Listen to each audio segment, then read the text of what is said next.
నమస్తే, welcome to Telugu రాజ్యం. ప్రస్తుతం మనతో పాటు ఉన్నారు రాజనీతిజ్ఞులు ప్రొఫెసర్ హరగోపాల్ సార్ గారు ఉన్నారు. సార్ నమస్తే. నమస్కారం. ఇప్పుడు ముఖ్యంగా ఏపీ విషయానికి వస్తే, ఏపీలో కడప ప్రాంతంలో వైఎస్ జగన్మోహన్ రెడ్డి కంచుకోట అనుకోవచ్చు. ఆ జగన్మోహన్ రెడ్డి అడ్డాలో రెండు ప్రాంతాల్లో ఉప ఎన్నికలు, ఒకటి ఒంటిమిట్ట, పులివెందుల జడ్పీ స్థానాలకు ఉప ఎన్నిక వచ్చింది. ఒకవేళ అక్కడ జగన్మోహన్ రెడ్డి ఓడిపోతే రాష్ట్ర వ్యాప్తంగా నెగిటివ్ నెరేషన్ వెళ్ళే అవకాశం ఉందంటారా?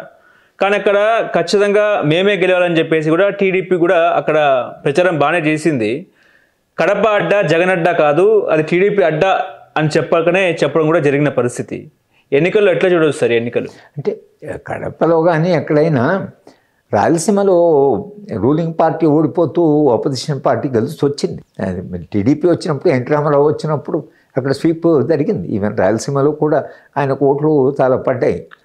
కనుక ఉంది అక్కడ ఫ్యాక్షనలిజం వలన మీకు రాయలసీమ వరకు అది ఆ ముఠా తగాదాల వలన ఓటరు మేము ఆ ఎలక్షన్ చూడడానికి వెళ్ళినప్పుడు రాయలసీమలో దళితవాడకు వెళ్ళాం.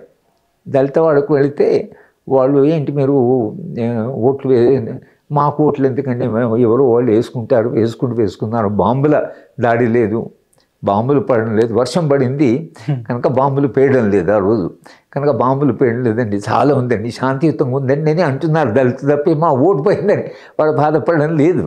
అటు ఇది 20-25 ఏళ్ళ క్రితం సంఘటన చెప్తున్నాను నేను. కనుక నేను అనుకోవడం ఏంటంటే ఎన్నికలు పూర్తిగా లోపభూయిష్టమా, లేకపోతే దేశంలో ఎన్నికలంతా ఇదైపోయినా అని మనం ఇంకా అక్కడి దాకా రాలే. కానీ ఎన్నికల కమిషన్ మీద అనుమానపడడం అనేది ఏదైతుందో అది బహుశా ఈ మొత్తము వ్యవస్థకి, ఎన్నికల రాజకీయాలకు ఓటు పడుతున్నాయి, ఈవీఎమ్మా లేకపోతే బ్యాలెట్ బాక్సా లేకపోతే అవి అది వెరిఫికేషను ఒకటి ఉంది కదా, దానికి దీనికి టాలీ కావాలి, అది టాలీ కావడం లేదంటున్నారు. అది టాలీ ఎందుకు కావడం లేదని మాకు ఇవ్వమంటే ఎలక్షన్ కమిషన్ మీకు అది అడిగే హక్కు లేదంటున్నారు. సుప్రీంకోర్టు అడిగిన సుప్రీంకోర్టు నిన్న వాళ్ళు ఇచ్చిన అఫిడవిట్లో ఇది అడిగే హక్కు అపోజిషన్ పార్టీకి లేదని అంటుంది ఎలక్షన్ కమిషన్. మీకు సమాచారం ఇవ్వనంటే సమాచారం అడిగే హక్కు లేదని అంటే ఎట్లా? అసలు పోనీ రైట్ టు ఇన్ఫర్మేషన్ ఉంది, దాని దగ్గరికైనా పోతామంటే దాని చాలా బలహీన పడిపోయింది. అది ఒక కాలంలో ఎలక్షన్ కమిషన్, ఇన్ఫర్మేషన్ కమిషన్ అంటే చాలా బలమైన కమిషన్. అది మీరు అక్కడ పోయారంటే మీకు సమాచారం వస్తుంది ఇన్ఫర్మేషన్ కమిషన్కి. ఇప్పుడు అట్లా ఆ పరిస్థితి కూడా లేదు. మొత్తంగా సంస్థలు బలహీనపడ్డాయి. కానీ ఏపీ కూడా జగన్మోహన్ రెడ్డి అంటే వైసీపీ నాయకులు ఏమంటారు అంటే ఖచ్చితంగా బ్యాలెట్ పద్ధతి పెట్టాలి, ఈవీఎం ట్యాంపరింగ్ అవుతా ఉన్నాయని మాకు కూడా అనుమానం ఉందని చెప్పేసి కూడా వైబీ సుబ్బారెడ్డి లాంటి నాయకులు కూడా ఎలక్షన్ కమిషన్ తలుపు తట్టారు.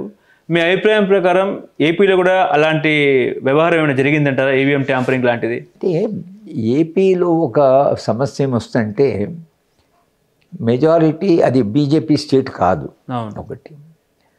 తర్వాత జగన్మోహన్ రెడ్డి విషయంలో కూడా ఒక వ్యతిరేకత సమాజంలో ఉన్నది అనేది కూడా మనము దాన్ని ఎప్పుడైనా ఆంధ్ర ప్రాంతానికి వెళితే అది ఆయన పరిపాలించిన పద్ధతి ఎట్లయితే ఇక్కడ కేసీఆర్ భరాసంది ఇప్పుడు అట్లా మీరు భారతీయ రాష్ట్ర సమితి కూడా అనొచ్చు. మేము ఓడిపోయాం కాబట్టి ఇక్కడ ఎన్నికలు అంటే ఓడిపోయిన ప్రతి పార్టీ కారణం వేరే వెతుకొచ్చు. కానీ ఆంధ్ర ప్రాంతం వరకు అంటే చంద్రబాబు నాయుడు ఎన్నిక కావడం కానీ జగన్మోహన్ రెడ్డి ఓడిపోవడం కానీ అది దాదాపు మనకు ఆ ట్రెండ్ కనిపించింది. కానీ మహారాష్ట్ర హర్యానాలో అది కానీ హర్యానాలో ఇక బీజేపీ గెలవదని దాదాపు అది నిర్ణయం అయిపోయిందని ఎగ్జిట్ పోల్ చేసిన వాళ్ళు, ఆ రాష్ట్రాలను అనలైజ్ చేసిన వాళ్ళు, ఎన్నిక రాసిన వాళ్ళందరూ హర్యానాలో మహారాష్ట్రలో చాలా గాలి బీజేపీ వ్యతిరేకంగా వీస్తున్నదని వచ్చింది. కానీ ఆంధ్రప్రదేశ్లో అది రాలే. అంటే ఓడిపోయినప్పుడు అంటారు ఇక్కడ కూడా ఎన్నికలు ట్యాంపర్ చేసినా కాంగ్రెస్ పార్టీ అక్కడైతే గెలిచేది కాదు కదా. కాంగ్రెస్ పార్టీకి ఇంకా ఆంధ్ర ప్రాంత ప్రజలు కాంగ్రెస్ పార్టీని రాష్ట్ర విభజన జరిగినందుకు వాళ్ళు క్షమించడానికి సిద్ధంగా లేరు. కనుక ఎన్ని రోజులైనా కాంగ్రెస్ పార్టీ మళ్ళీ పికప్ కాలే. తర్వాత జగన్మోహన్ రెడ్డి గారికి ఒక జనరల్గా ఒక వ్యతిరేకత అనేది అమరావతి విషయంలో కానీ మిగతా విషయంలో వచ్చింది. కాబట్టి ఒకళ్ళు అనుమానపడ్డా ఇక ఇప్పుడు బీహారు ఎన్నికల్లో లేదా మహారాష్ట్ర హర్యానా ఎన్నికల్లో వచ్చినంత అనుమానం బహుశా అక్కడ ఏమైనా జరిగినా ఎట్లయినా బహుశా జగన్మోహన్ రెడ్డికి వ్యతిరేకంగానే ఒక ప్రజాభిప్రాయం ఉంది. ఒకవేళ బ్యాలెట్ పద్ధతి పెట్టినా కూడా రిగ్గింగ్ జరిగే అవకాశం లేకపోలేదంటారా? ఏది బ్యాలెట్ పద్ధతి పెట్టినా రిగ్గింగ్ జరిగే అవకాశం లేకపోలేదంటారా? బ్యాలెట్ బాక్స్ ఉన్నప్పుడు జరిగిన అవకతవకలు చాలా ఉన్నాయి. అవకతవకలు ఏంటంటే ఆ ఓటునే వీళ్ళు తీసేసుకున్నారు. అతని ఓటును ముందే తీసుకుని అక్కడ పోయి వెళ్ళేశారు, స్టాంప్ పెట్టేసి బ్యాలెట్ బాక్స్ ఎత్తుకపోయారు. ఇవన్నీ జరిగాయి కనుక అప్పుడు జరిగిన అవకతవకలు అసలు ఓటర్ పోకుండానే ఎవరో వాళ్ళు ఓటు వేసేవాడు. ఇప్పుడు మేము రాయలసీమలో ఒక ఎన్నికలు జరిగే రోజు వెళ్ళాం. వెళితే అసలు పొద్దున్నే లాఠీచార్జ్ జరిగింది, అందరూ ఇళ్లలో ఉన్నారు, బయటికి రాలేదు. తర్వాత ఎన్నికలు ఎట్లా జరుగుతున్నాయంటే పోలీసులు ఏదో అంటే శాంతియుతంగా జరుగుతున్నాయి అనేది రాయలసీమలో అదొక పెద్ద.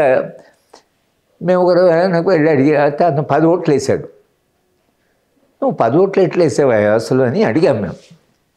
అంటే అతను అన్నాడు, 10 ఏళ్ళు ఉన్నాయి కదండి, 10 ఏళ్ళు ఒక్కొక్క ఏళ్ళు నవ్వుతానంటే ఒక అంటే బొట్టిన వేలే చేయాలి కదంటే అన్నేళ్ళు నొక్కి 10 ఓట్లు వేసాను. అంతదాకా వెళ్ళింది అప్పుడు ఒక స్టేజ్లో. ఇప్పుడు ఈవీఎం వచ్చిన తర్వాత అటువంటిది సాధ్యం కాదు. బ్యాలెట్ బాక్స్ ఎత్తుకపోవడము, ఈవీఎంను మీరు ఏమాత్రం ముట్టుకున్నా అది ఒక టెక్నాలజీ కాబట్టి దాన్ని చేయడానికి లేదు. కానీ ఈ ఓటరు లిస్టు తర్వాత సిటిజన్ ఎవరు, ఓటర్ ఎవరు, ఇక్కడ జరుగుతున్న అవకతవకలు ఇంకా ఈవీఎం మీద ఒకటే ఏమంటున్నారంటే ఒక స్టడీ చేసిన వాళ్ళు మనం ఓట్లు వేసే ముందు ఈవీఎం దాన్ని స్టార్ట్ చేసే ముందు దాన్ని టెస్ట్ చేయాలి పనిచేస్తున్నారు లేదని. అప్పుడు ఒక 80 ఓట్లు ఇస్తారు.